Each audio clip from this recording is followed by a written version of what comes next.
هاي يا جماعه عاملين ايه؟ زي احنا بقينا اهل بقى خلاص بقى يعني كفايه، انت كل شويه انت بتتكلمي، كل مره انت بتبداي. ده بيتي عامه وانا لازم اللي ابدا. احنا بنطرد. طب كلميني بقى ابوكي بقى. انا بقى وانا اللي هبدا. خلاص لا انا بتعملوا ده. انا اللي هبدا. لا مش هتبداي والله العظيم لا اللي مرة ببدا. من لا نفسها هاي يا جماعه عاملين ايه يا طب جماعه؟ البيت ده بيتي خلاص عامه. انتوا عارفين ان انا بيتشات احنا بنطرد بقى. ايه بيتك؟ والله اخد شنطتي وامشي. ايه ده؟ ايه بيتك؟ ولا حاجه. انا انسحب لانها وصفتني. كده هو خلاص عمو هيكتب لنا البيت باسمنا. انت بقالك حلقتين انت بتبداي. ايوه عشان خلاص خلاص كده. بيتي. لا يعني ايه بيتك؟ بيتي. هو انت هتزيني عشان هو بيتك؟ هاي يا جماعه عاملين ايه؟ خلاص احنا بقينا اهل زي ما شاهد ما قالت. يعني عواطليه بقى ومش لاقيين شغل ومأجرين وبتاع وملايات وبتاع. فاحنا النهارده جايين عشان نسأل سؤال مهم جدا. اكيد احنا لو سألنا الناس في الشارع اكيد هيشتموا. يعني السؤال غريب للدرجه دي؟ طبعا غريب. احنا بنقارن مبنى 250 دور وبنت 150 سنتي. عشان الفيلمين دول بيتكلموا عن نفس الحاجة أصلا، اللي هم surviving from hell. في سكاي سكرابر ذا روك كان ضابط محترم في الاف بي اي، ومره واحده دخل عمليه رجله الشمال اتشالت، فاضطر ان هو يسيب شغله اكيد ويدور على شغل تاني. وفي بنات وسط البلد 2 بنات بيتمشوا في شارع في وسط البلد عادي جدا عشان ينجوا من اللي هيحصل لهم من نظرات بقى مجتمع لقلة أدب ينجو. مع ان يا جماعة هي قالت في أول ينجو ليه؟ لا لا لا لا لا واحنا ما خدناش فلوس يا جماعه. أموني هنا. اسحبي بسرعة. لا المشكله ما توقعتهاش منها. بيجي في سيرتكم. يا جماعة طب في حاجة وحياة ربنا. طيب هي رغم ان هم عايزين يعني يلحقوا نفسهم من اللي هيحصل لهم في الشارع. مش هقولها تاني. بس هي في اول مشهد في الفيلم قالت حاجة. قالت ان اي بنت بتحب تتعاكس، وانا شايفه ان انا عكسها تماما. هي عايزه تسمع كلمة حلوة. لا مش اي انتوا بنت. شايفين ان اي بنت بتحب تتعاكس؟ لا طبعا. هو مش اي بنت، هو بس هو في ناس مش كله مش بقول مش همنع. يعني بس مش المعاكسه قلة الادب. يعني هي في بنات بتحب المعاكسه اللي هو تسمع كلمه حلوه بس. كلام حلو. مش اوكي. ده بقى في حالتها هي ليه؟ مثلا نفسها تتعاكس. لا والله ابدا والله ابدا. يا جماعه ممكن تقولوا لي حد عاكسكم في الشارع قال لكم ايه قبل كده؟ لا ما ينفعش. انا والله العظيم ينفعش درجه حقيقي. شخص. في المونتاج. والنبي مش هقول لكم والنبي قوليها والنبي. طب بصوا يا جماعه انا كنت ماشيه انا واصحابي لا لا كانوا لا. كلهم محجبين الا انا. ماشيين عادي، لقيت واحد بيقول كلهم حلوين الا البنت اللي شعرها اصفر. معاكسه صريح قوي. ده مش بيعاكس، هو بيقول لها الحقيقه عامه يعني. طب نرجع نرجع للموضوع ونرجع للحلقه. تمام. فهي بتحاول تلحق نفسها من اللي بيحصل لها في الشارع، بس هي بتحب تتعاكس بس مش بقلة ادب. فالاتنين في نفس الحته، هو بيحاول يطلع لحته معينه وهي بتحاول تطلع لحته معينه. ياسمين وجمانه يعني. بس حاسه ان هما مش بيحاولوا ينجوا، هم حابين الحته اللي هم فيها. هم كانوا عايزين يتجوزوا، عايزين يبقى اليوم حياه، عايزين يبقى حد بيحبوهم وبيحبوه كل حاجه. بس هم الدنيا مش مساعداهم. بس هم كانوا حابين اللي هم كانوا فيه. يعني فاكرين المشهد بتاع رجل الايس كريم كان بيبص لي انا ولا بيبص لجمانه؟ ما هما كانوا بصرم شويه مع بعض عامه بصراحة. يعني ايا كان. بس مش دي الفكره ان هما الاثنين عايزين يوصلوا لحاجه في نفس الوقت. هما بيعملوا حاجات عشان يوصلوا لها. ده بسبب ايه؟ ده بسبب ضغط.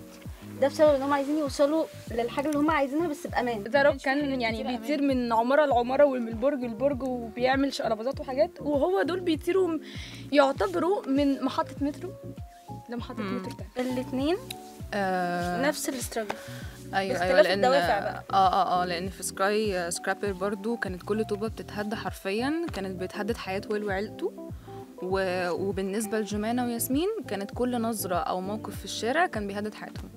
بالظبط. يعني مش شرط حتى النظره تبقى نظره عاديه او معاكسه عاديه زي ما انا قلت في الاول. ممكن تبقى نظره تحرش. ممكن يبقى الناس اساسا مش شايفاهم في الدنيا. يعني حتى في شغلهم هم مش متقدرين كفايه. صح. يعني ويل برضو بيحاول ينقذ نفسه واهله من الوضع اللي هم فيه، وياسمين وجمانه برضو نفس الوضع ان هم بيحاولوا ينقذوا نفسهم مع اختلاف السيتويشنز طبعا.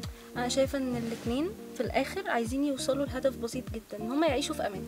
ما هو حبيبتي ويل اصلا طول ما عايش في امان. هو لا. ظابط عنده شغله مضمون تمام، بس هو ما لا هو مش عايش في امان خالص. هو من اول لحظه وهو مش في امان. اول مشهد في الفيلم خالص ممكن اوريه لكم دلوقتي وهو داخل. يلا كنت عايز اشوف الفيلم اصلا. طب يلا جه على فرجه قوي بصراحه.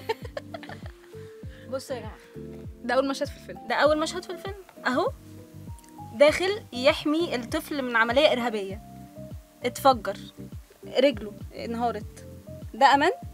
بعد كده حاول ان هو يرجع ويعيش حياته اللي هو تاني، شغله اصلا من الاول ما كانش حتى شغله أمان. من الاول ما كانش امان. رجع بقى عشان يامن حياته وحياه عيلته لازم يلاقي شغل، طبعا فلقى شغل، طلعوا مافيا، الايباد بتاعه اتسرق، اتبهدل تاني، بقوا في ناطحات سحاب، اتبهدل. كنت هقول كلمة هو ما ينفعش هو تقول. هو ممكن فعلا طيب هو مش في امان.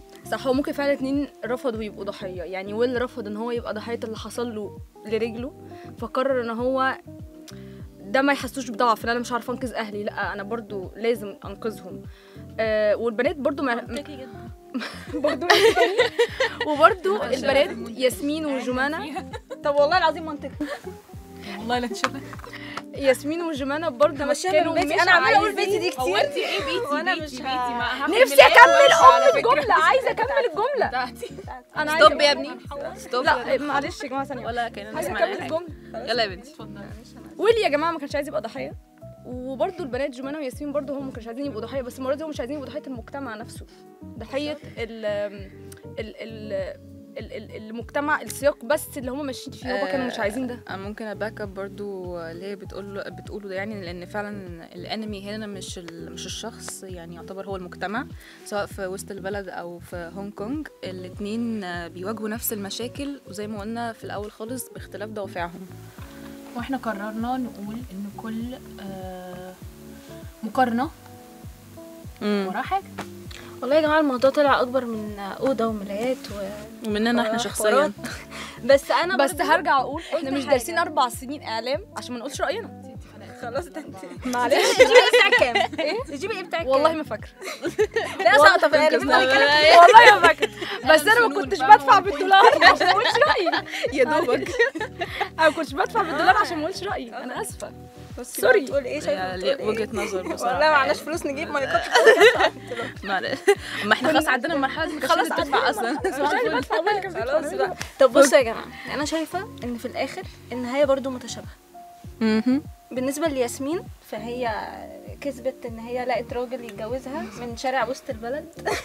يعني يا ريت كلنا كان ايه؟ كانت اي حد عايز يتجوز يا جماعه ينزل يتمشى في شارع وسط البلد. ياسمين جوزت الطباخ. وجمانة بقت جمانة نظيفه. بقت بقى مضيفه. ده حلو ده. ركبت طياره ولقت حلمها. الاتنين تحفة. وين؟ تخيلي طباخ يطبخ لك في البيت وطيار تسافري بقى في كل حتة. لا هي ما جوزتش طياره. هو احنا مش جايين، بقت مضيفه طيران، ركبت، هي كانت طول عمرها ده كان حلمها. بتسافر برضه يا جدعان، برضه حاجة حلوة. ايه اللي بتعملوه ده؟ طب يا جماعه عشان نرجع تاني للسيكونس وزاروك لقى عيلته ورجع لهم والحياه بقت امان. الاثنين احنا هنا بنتكلم على فكره النجاه عامه، ان انت الاثنين باختلاف البلد، اختلاف القصه، اختلاف الدوافع، اختلاف الاشخاص نفسهم واهدافهم، بس هما الاثنين كانوا عايزين ينجوا. ده كان عايز ينجو بحياته وبحياه اهله، ودول عايزين تاني بس ودول عايزين ينجوا ما بعيشتهم، تقوليش ينجو بجد تاني خلاص. عايزين ينقذوا عيشتهم، مش عايزين ان هم يسرفايف. يبقوا يمشوا ورا المجتمع وورا العادات والتقاليد بتاعه المجتمع اللي هي متوارثه بقالها سنين. هم كانوا عايزين يعملوا اللي هم عايزينه واللي هم حابينه، بغض بجد النظر الهدف في هم النهايه الناس شايفاهم ازاي. الهدف في النهايه ان هم وصلوا للامان اللي هم عايزينه. وعشان تتجوزي انزلي تمشي في شارع وسط البلد. انزل لنا يا ابني باغنيه ريكو بنات وسط البلد. اتنين اصحاب اتخانقوا ساعات، يتصالحوا ساعات. بس لا لو يا دنيا كل اللي اتقال اشاعات انا ودنيا اخوات. بالظبط. يا نقوم احنا بقى. يلا تلزيق قوي. المهم لو عجبكم الفيديو لايك شير سبسكرايب وكل حاجات الشحات. لا بقى والله هقوم واسيبك بقى. اقفل يا ابني الكاميرا دي. خلاص لا خلاص مش هقدر. لا بس